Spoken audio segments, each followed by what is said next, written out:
there's guys that come on here, and I'm hoping that a lot of the guys that come on here, man, can learn a few things where it's like, okay, maybe I should watch out for that. Maybe I should watch out for this.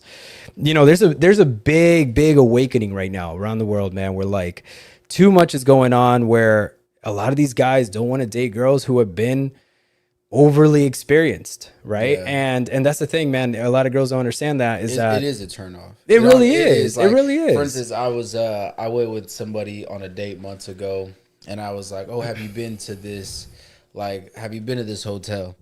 And she was like, "Yeah, I've been." And I was like, "Damn, okay." In my mind, as a guy, you're like, "Damn, I'm trying to show you something. Yeah, who took her to this hotel, and why did he take her here?" Yeah. And then you ask her about another place. She's like, "Yeah, I've been to that restaurant." I'm just like, "Okay, who took her to this restaurant? Straight up, this is a nicer end restaurant. Who done took her here, or whatever the case is." So it's like, damn, when she's gone to all these places that you would want to take her to, it's just like, damn, she already been to all those. I'm not the first guy. Like, how do you compete with that, right? Let me ask you this before we go back to that, and without saying any names, without giving away too much details, what is the most shocking confession that we've had on the podcast from both perspectives? During or after? After. Oh, after the podcast. I don't mean to like kind of put people's business out there, and I'm hoping if you're watching, you don't take it personal, but it was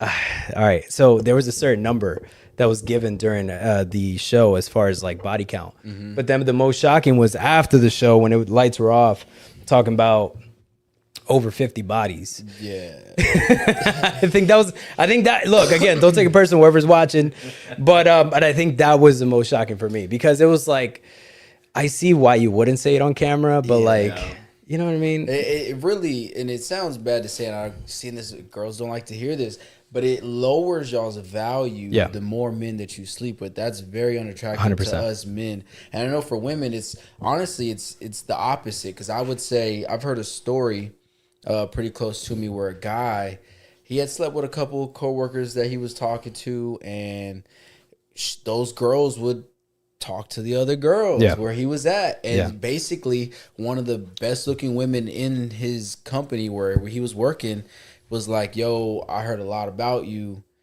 And when she finally became single, she was like, "I think, I want to find out." And so again, she already knew that he done slept around a little bit within the same vicinity of where they worked, but she wanted to find out. And obviously she found out, and she was pleasantly surprised. Like, okay, cool. Like he lived up to the hype and whatnot. So I was like, "Hey, that's lit. Like, that's dope that you lived up to the hype." But it's just the perspective of how, like, guys, we won't be like, "Oh yeah, she doesn't slept with 3 or 5 guys that I know." We're like, "Oh, that's off limits. I don't even want to talk to that girl." Tainted. It's tainted. And girls on the other side are like, "Yo, he slept with so and so and so and so, and they all said it was good." Like, all right, I'm down to be next. Like, literally. And you know what's funny about that too is I had this conversation, I think with it was my dad, and I told him about something like that, and he was like, "Yeah, back in the day, that's how word would get around if you were good or not. Like, the girls would But if you lived in a small town too, can you imagine small towns? Social media, social media. Too. Yeah.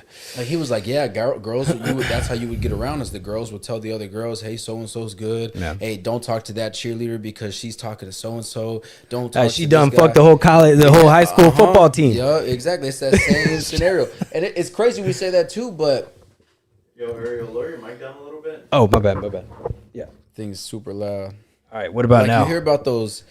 what about now? Yeah. Just a tad bit, yeah. Okay. Those college experiences where girls will go to that first week of college and they'll sleep with a bunch of guys. Yeah. And guys are just sleeping with all these girls, no condoms, whatever. Well, that's the thing. Like, college is a look, I didn't go to college, so I really got my experience outside of college.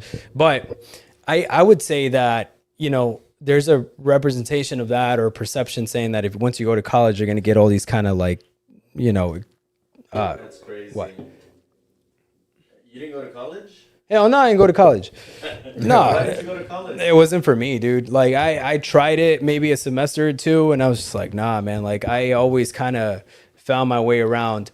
But let me kind of pivot here real quick. Let me answer KP, right? So KP question. Mentioned, "I'd love to see y'all interview more educated women, top 1% women. Y'all must know some." Yeah. So Actually, the plan is, KP, man, we're actually thinking about bringing in like life coaches and therapists at some point, because they really understand the human mind on a deeper level, right? And Psychology. I think, yeah, for sure, man. I think that'd be a very good perspective.